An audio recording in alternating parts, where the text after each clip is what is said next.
Hello बच्चों, इस video में हम लोग जो है कि क्लास 6 का साइंस का चैप्टर नंबर 14 का पार्ट सेकंड करेंगे। इसका पार्ट फर्स्ट मैंने पहले करा चुकी हूँ, तो ठीक है। इस पार्ट 2 में हम लोग करेंगे loss of water by the plants. ठीक है, इससे पहले हमने ये सारी चीज़ें देखी है, एक बार रिवीजन करा देती हूँ। यहाँ पे वाटर साइकिल के बारे में और जो है वाटर के महत्व के बारे में हमने इस चैप्टर में देखा था कि वाटर से हमें क्या क्या हम मतलब कौन कौन से काम हम वाटर की हेल्प से करते हैं, नहाना, धोना, कपड़े धोना, बर्तन धोना, सारे काम। और ये जो वाटर है हम तक कैसे पहुंचता है, बोरवेल से, रिवर से, लेक से, पॉन्ड से।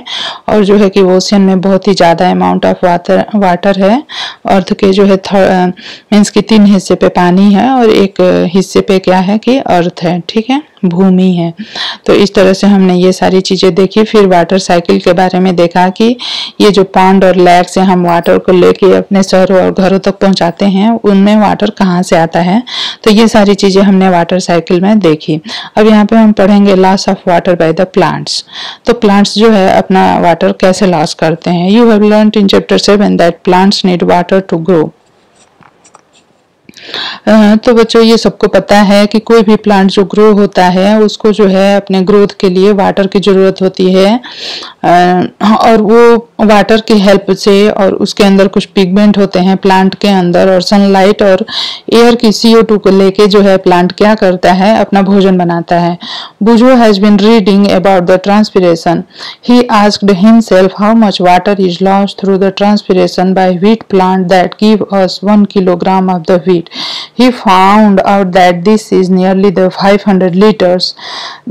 That is roughly 25 large-sized bucket full of the water. You can now imagine the amount of water lost by the plant of all the forest crop and grassland together.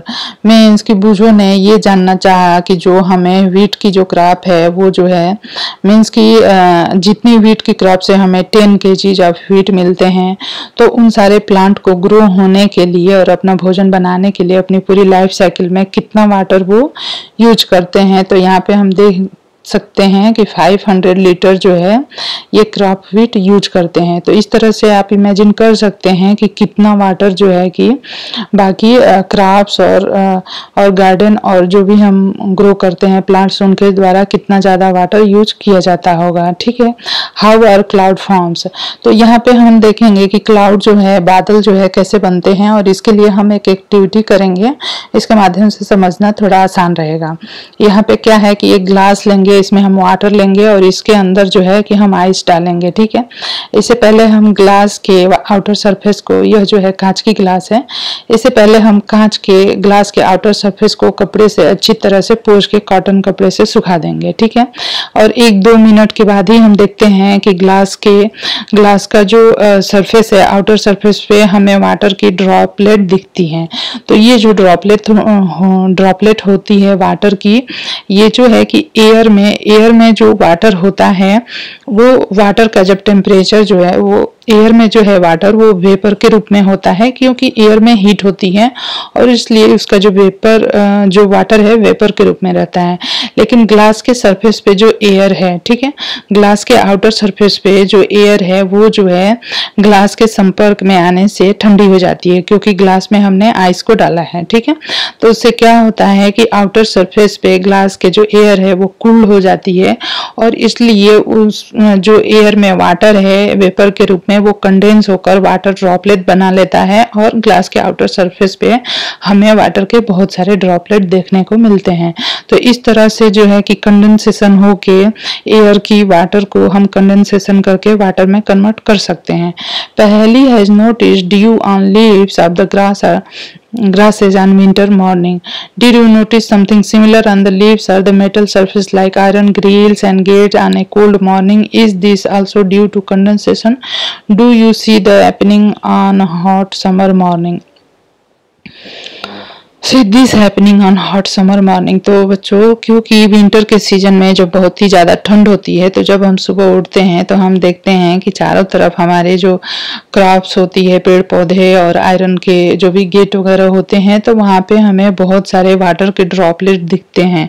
ये droplet जो है condense हो जाते हैं, क्योंकि जो है कि हीट बिल्कुल भी नहीं होती और कोल्ड होता है, तो कोल्ड की वजह से ये सारे जो एयर में जो वाटर वेपर है वो सारे कंडेंस हो जाते हैं और कंडेंस होके क्या करते हैं, ये ड्रॉपलेट के रूप में जम जाते हैं प्लांट्स पे। तो इसलिए ये विंटर मॉर्निंग में दिखते हैं, जबकि समर मॉर्निंग में हमें ये देखने को नहीं मिलता, क्योंकि टेम्परेचर ज़्यादा होता है तो वाटर का कंडेंसेशन नहीं हो पाता है।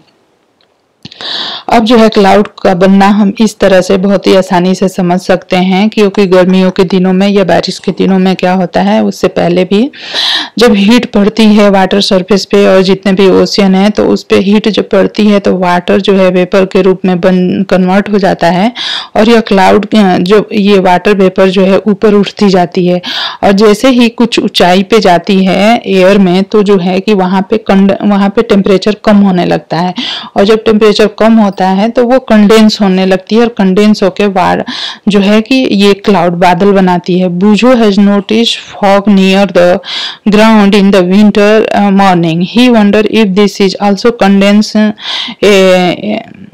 Condensation of water vapour near the ground, what do you think. हाँ, तो ये वाटर वेपर का कंडेंसेशन ही होता है। Some drop of water become so heavy that they begin to fall. यहाँ पे हम क्लाउड के बारे में थोड़ा सा बता देते हैं।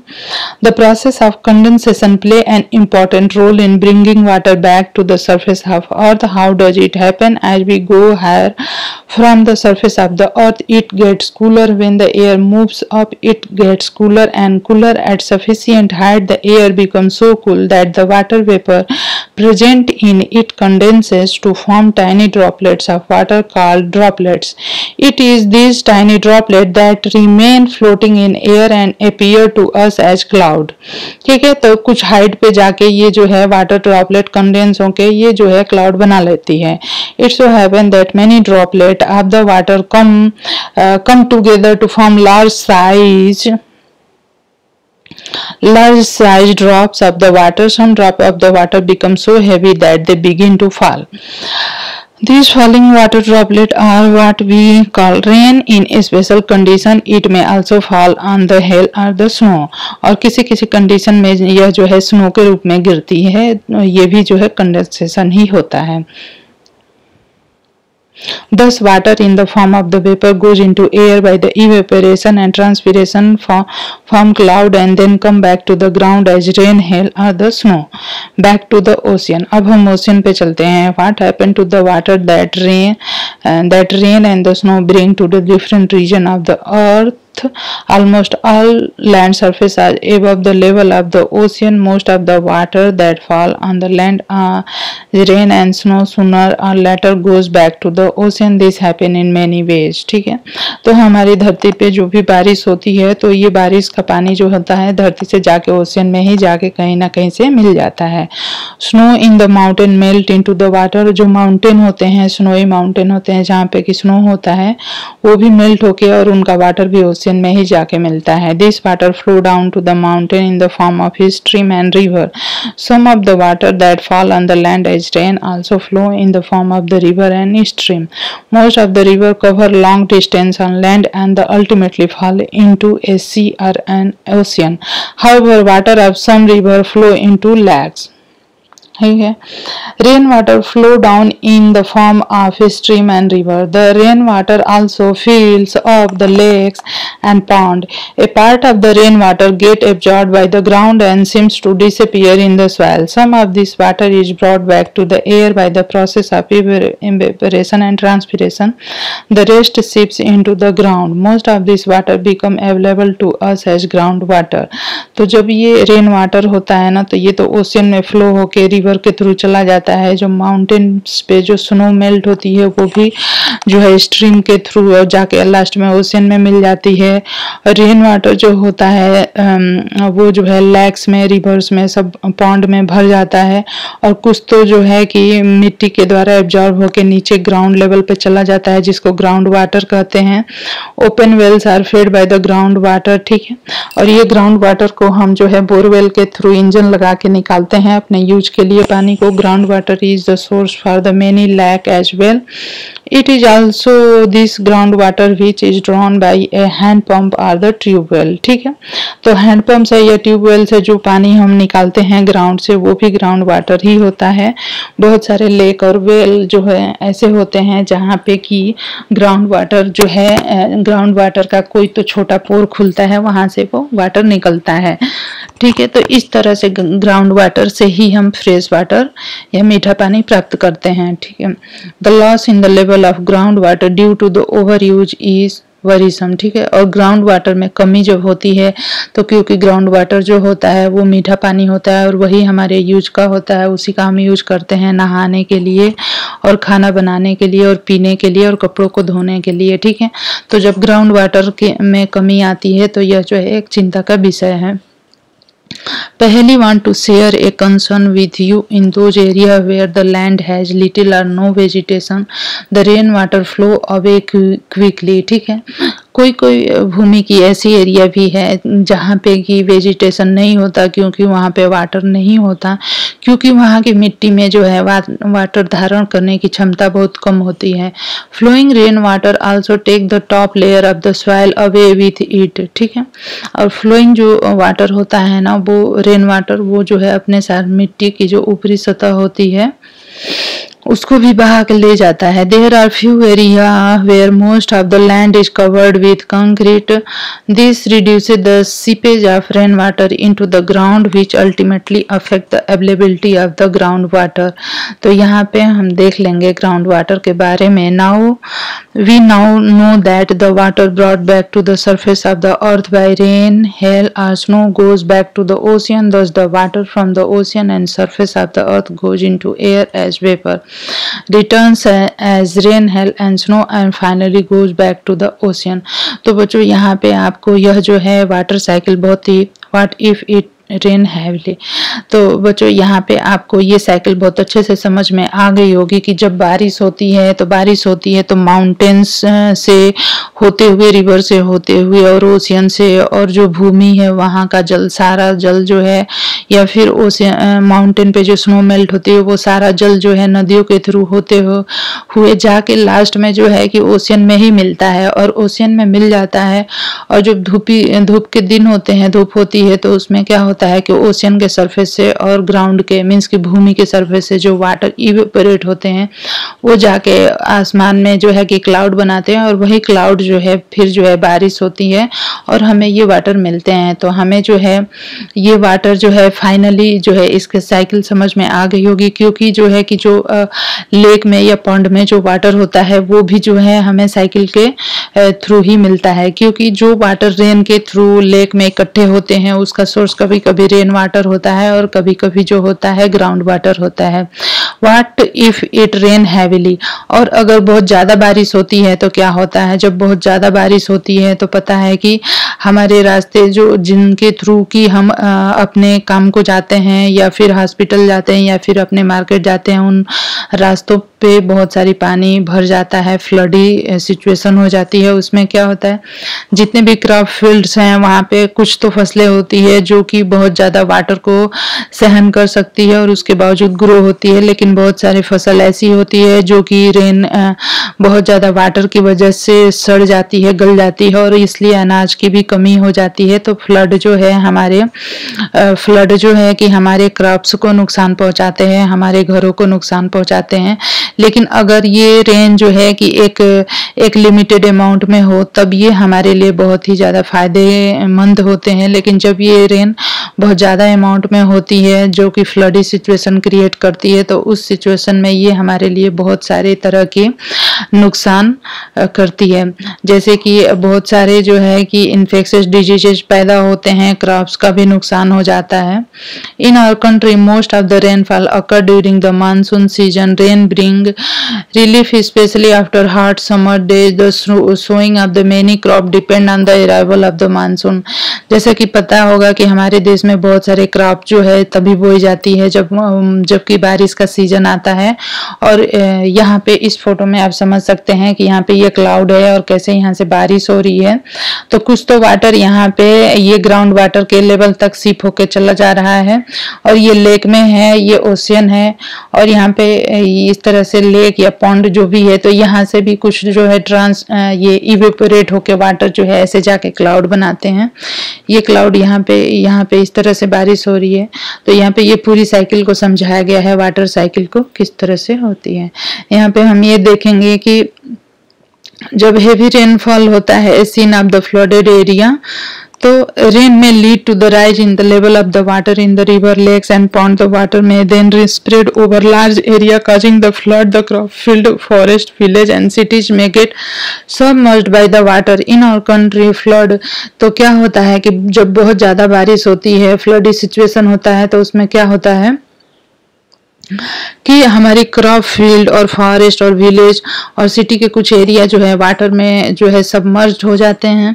In our country flood causes extensive damage to the crop, domestic animal, property and human life. ठीक है, और कभी कभी जो है हमारे कंट्री में जो है कि फ्लड जो है बड़े स्तर पे डैमेज करता है क्रॉप्स का, डोमेस्टिक एनिमल्स का और ह्यूमन प्रॉपर्टी और ह्यूमन लाइफ का। During flood the animal living in the water also get carried away with the water. They often get trapped on land area and die when the flood water reached. Rain also affect the animals living in the soil. ठीक है, और rain की वजह से जो soil के अंदर बरो बना के एनिमल्स रहते हैं उनकी लाइफ भी बहुत ज़्यादा प्रभावित होती है। क्या यहाँ पे हम देखेंगे what happen if it does not rain for a long period. ठीक है, तो रेन जो होती है, रेन वाटर जो होता है या फिर रेन जो होती है जब एक लिमिटेड अमाउंट में होती है तो हमारे लिए बहुत ही फायदेमंद होती है, लेकिन जब वो बहुत ज़्यादा हो जाती है तो वो किस तरह से हमारे क्रॉप्स को और पेट एनिमल्स को, ह्यूमन लाइफ को, ह्यूमन प्रॉपर्टी को किस तरह से डैमेज करती है, ये आपने देख लिया। यहाँ पे हम ये देखेंगे कि अगर रेन जो है बिल्कुल भी ना हो और वो भी बहुत ही लंबे समय के लिए, तब भी ये जो है हमारे लिए बहुत ही नुकसानदायक साबित होती है। Can you imagine what would happen if it does not rain in a region for a year or more? The soil continues to lose water by evaporation and transpiration since it is not being brought back by rain. The soil become dry, the level of the water in the pond and well of the region goes down and some of them may even dry up. The groundwater may also become scarce. This may lead to drought. In drought condition, it is difficult to get food and fodder. You might have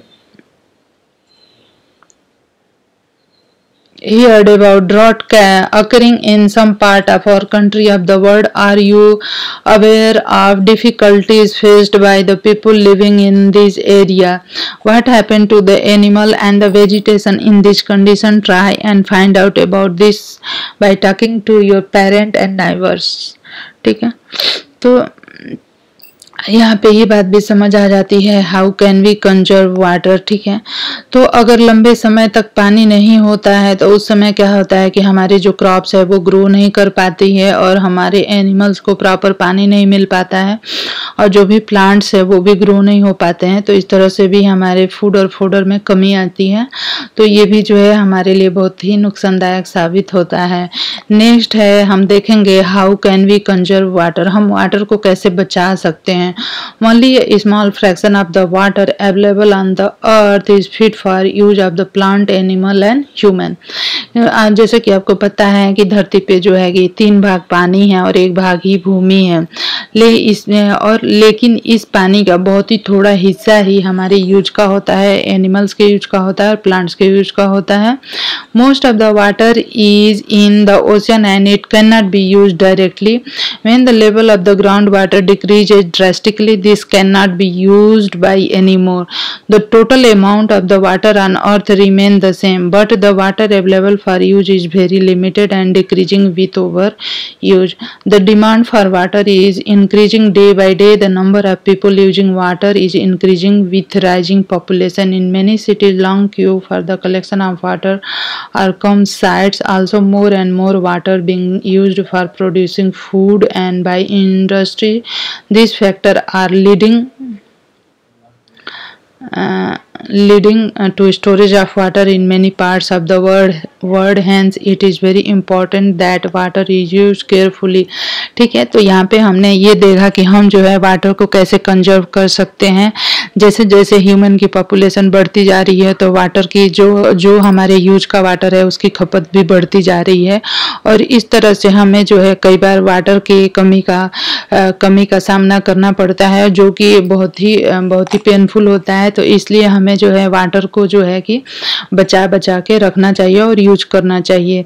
rain water की harvesting भी यहाँ पे बताई गई है। Rain water की harvesting हम जो करते हैं जैसे कि किसी भी सिटी या गांव में भी होता है, तो गांव में या सिटी में जो कि ऊंचे प्लेसेज है वहां से जो वाटर जो है कि क्या होता है कि वाटर फ्लो होके जाके नीचे के एरियाज में जाता है। तो वहां पे हम एक स्टोरेज टैंक बनाते हैं जहां से कि पूरे गांव या पूरी सिटी का जो पानी निकल के जाए और वहां पे स्टोर हो जाए। One way of increasing the availability of water is to collect rain water and store it for later use. Collecting rainwater in this way is called rainwater harvesting. The basic idea behind rainwater harvesting is catch water where it falls. तो इस स्थिति में हम क्या करते हैं, water को catch करते हैं जहां वो गिरता है. What happened to the rainwater that fall in place that are mostly covered with concrete road and building? It flow into the drain, is not it? From this water goes to river and lake, which could be far away. A lot of effort will then be required to get this water back into our home. ठीक है, तो जैसे कि हमारे गांव या शहरों में जो बारिश होती है और जो पानी गिरता है वो पानी जो है कि बह के फ्लो होके जाके लास्ट में नदियों में जाके भर जाता है और फिर जो है हमें वहां से पानी को खींच के फैच करके लाना पड़ता है और उसके लिए हमें बहुत सारी मशक्कत करनी पड़ती है, बहुत मेहनत करनी पड़ती है, इंजन लगाने पड़ते हैं, रिजर्वायर लगाने पड़ते हैं. लेकिन अगर हम वाटर जहाँ पे गिर रहा है वहीं पे स्टोर कर लें तो वहाँ से हमें वाटर को फैच करना और अपने घरों तक लाना बहुत आसान होता है. तो a lot of effort then will be required to get this water back into our home as the water did not seep into the ground. Discuss here are two technique of rain water harvesting. ठीक है, तो यहाँ पे हमने rain water harvesting की दो technique के बारे में बात किया है.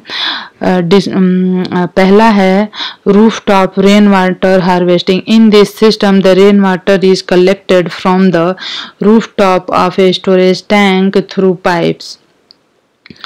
This water may contain soil from the roof and need filtration before it is used.